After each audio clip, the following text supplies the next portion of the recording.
Hey everybody, Will Fix here. Got another video for you today. We got two things to cover.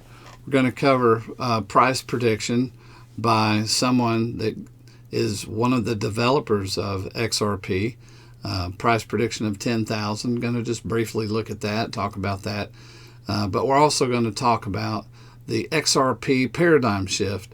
Is it something that you noticed? Are you wrestling with anything? Well, we'll get into that. Also, we also want to talk to you about the Decent Wallet. I've had people ask me, why do you always have a commercial about the Decent Wallet? Because we sell so many. So many people are buying these, so there's no reason for me to not mention it. But if you don't have a self-custody wallet, Decent Wallet is one that I recommend. Pick you one up. They are very reliable. It's easy access. There's a lot of trading tools inside of them. They receive several coins that are difficult for some wallets, like XDC.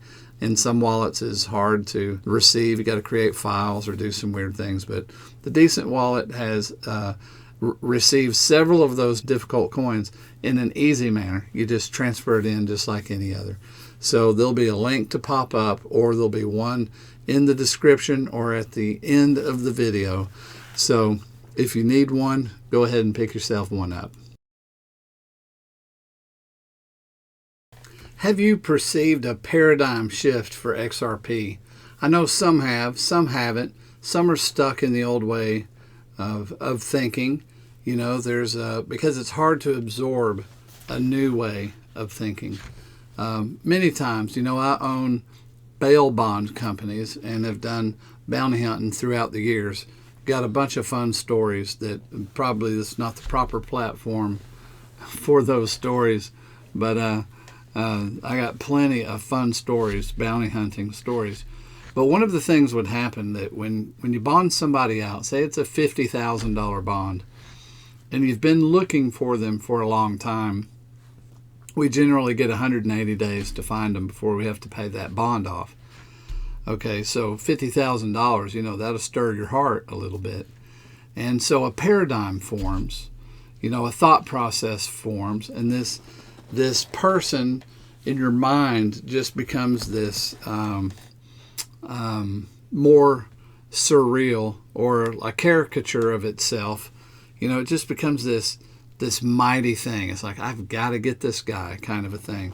It becomes super important, and you get infatuated with it, because then as you're doing investigation, as you're calling people, as you're trying to find people that will burn him or people that hate him or things like that, to try to find a trail on the person to catch them, as time goes on, it develops this paradigm that of concern, and in that paradigm there are thoughts that you have that are repeating thoughts.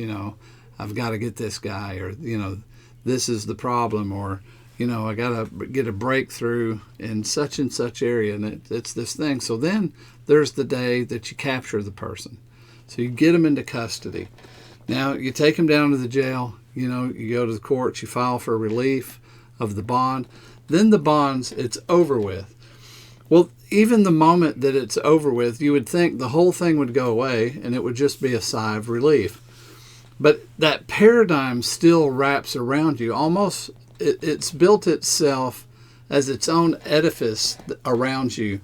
And then you find yourself still feeling like you got to catch that skip. There's this pressure, almost like an entity that's like constantly telling you, you got to get that guy, you got to get that guy. And so you have to remind yourself, oh man, I got that guy. So there's a moment not a moment, but there's a period of time that you have to retrain your brain. Oh yeah, I don't have to worry about that guy. And then it starts turning into good news, like you're like, oh man, we got that guy. But there's a shift that takes place there, a paradigm shift that takes place where it goes from being bad news to being news that you wrestle. You have the reoccurring thought that, and then you physically or purposefully have to think, no, I'm going to battle that. Oh yeah, it's a new thing. then it becomes where you don't have to do it on purpose. It's natural. It's like, yeah, whew, we got that guy.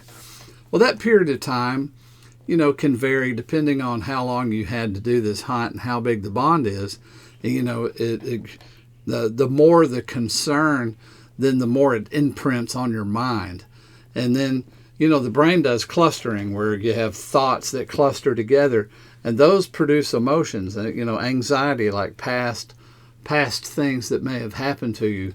The psychologists and people who study neurology say that there are brain clusters, and that anxiety gets produced from the brain understands those thoughts and all those places, all the bad things that happen to you, and it kicks out an emotional response, and so people will feel anxiety for no reason. And so there's a method of therapy that you plant new thoughts there. You think about those things on purpose, and then you'll plant a new thought there, and so that you're kind of medicating yourself with a new thought.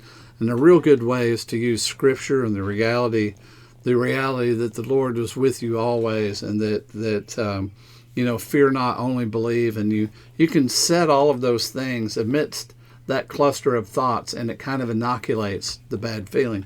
Well, kind of like that paradigm shift of when you have a giant need that you have to meet, and then it's met, and then you have a little time period that you kind of got to get over the bad news. Same thing happens in divorces. You're married for a long time, you have these soul ties with this person, and then when you divorce, your brain still wants to run all of your thoughts through what this other person thinks. And it takes a long while to purge yourself of that person mentally, where then you're free from that relationship. So even though you're literally free from the relationship because of the divorce, there's still a residue left over. I call that a paradigm shift. It fits the category of what the word paradigm means. Well, the same thing for XRP. There's been years now of lawsuit, of trouble, of fog that's falling over this particular asset. And at the time that XRP, so what we need to do is back up. Let's back up our minds to when XRP went to $3 and something. At that time, the paradigm around XRP was extremely positive. That's why it shot up so fast, so quick. That's actually the paradigm that we should live in. But there's additional things that we could put, let's call items on the shelf that you were thinking of why XRP is awesome. Well, there was only so many things back then when XRP shot up.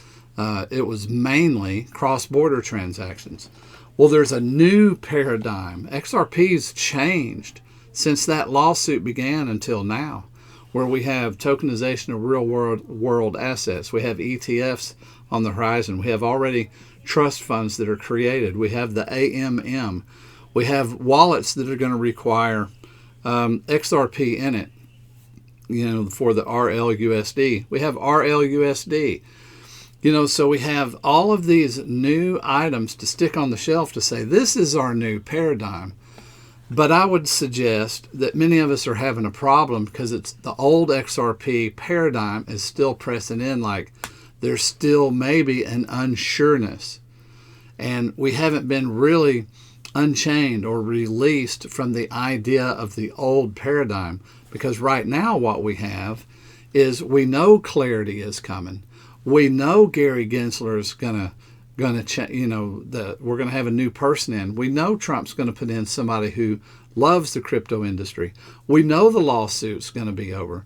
So now the fog has cleared, but we need to shift the paradigm and understand fully for investment purposes to free us up and to understand this asset, even at $1 something, is a tremendous value.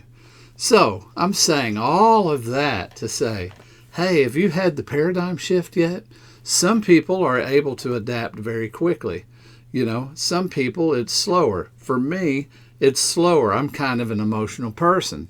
So for me, the emotional content of all of the baggage of XRP, it takes a little while for progress winds to blow all that residue away, for me to feel totally set free. but I've been feeling that lately. Because I've been rehearsing. I'm like, God, we're done with all this stuff. It's over with. There's a new paradigm. So we were doing, all the price predictions that you see. I love them all. People have different amounts. I can agree with multiple amounts. It's like, yeah, that could happen too. Because when the cap's off, the cap's off. And us going to $3 or $4 right now is going to be, in my opinion, that's going to be easy. That's going to be easy. We'll have resistance areas and pullbacks as you always do in stock movements. But there's going to be a time this thing's going to soar. And it's probably going to be the time when there's a paradigm shift for most of the people in the business. Now, barring that we also need clarity with regulations, that's going to be institutions. But as far as retail, when the winds of the current changes really blow away all the residue, we're probably going to see $4, $5, $6, no problem. I think it'll be fairly quickly. But anyway, I just wanted to talk to you about that. Have you experienced, tell me in the comments, is your paradigm already shifted, or do you still feel a little bit of a wrestle? Be honest, it's okay. But tell me, do you feel like the paradigm shift's taking place for you? If not, let's rehearse over and over and over in our minds what the new paradigm is. We have tons of clarity that hasn't been for years. And now we do have it. The fog has cleared. We're not there yet, but the fog has cleared. We see the path forward. So anyway, I just wanted to bring that to your attention. We're also going to look at this quick article from that mentions something that I heard a couple years ago, but let's rehearse it and see about XRP to 10,000. Totally possible. Totally on the table. Totally something that can happen, and I believe will happen even more so. I believe we'll have larger than 10,000. I'm believing 25,000. But let's take a look at this article real quick. XRP founder predicts global scalability will propel XRP to $10,000. Pretty awesome. Let's check it out and see what it says. In a fascinating revelation, Arthur Brito, co-founder of Ripple Labs, has been attributed with a bold prediction. XRP is designed for $10,000 and must be scalable to accommodate 7.5 billion people. This statement, shared by XRP enthusiast King XRP, has sparked widespread discussion in the cryptocurrency community. While Arthur Brito maintains a low profile, the statement attributed to him highlights Ripple's long-term ambitions for XRP as a global currency. RippleNet, powered by XRP, aims to replace traditional cross-border payment systems with a faster, more efficient alternative. Achieving a $10,000 price point for XRP hinges on widespread adoption, requiring the network to scale massively to support billions of users. With the current global population of 8.1 billion, RippleNet's infrastructure must handle unprecedented transaction volumes to meet such a goal. The scalability of XRP, coupled with its use as a bridge currency for international payment, positions it as a contender for mass adoption. Hey, I appreciate you watching. I know today was kind of an abstract kind of a video, but I wanted to show you that that statement, if it's a valid statement from Arthur Brito, if he thinks it's going to be 10,000, and I believe Ripple believes it's going to be 10,000. One of the other things you can think about is, they have within the coin drops, and there's 1 million drops per XRP. Now, with all of the different things that taken up or using XRP in other locations other than cross-border, you can quickly see how it's easy for that price to go up. Hey, if you like this content, I'd appreciate it. Hit the thumbs up, spread it, share it, do what you need to do. There's icons popping up around me now. You can get a decent wallet, and that supports the channel. And, probably you need a wallet. Have a good day. I'll see you next video.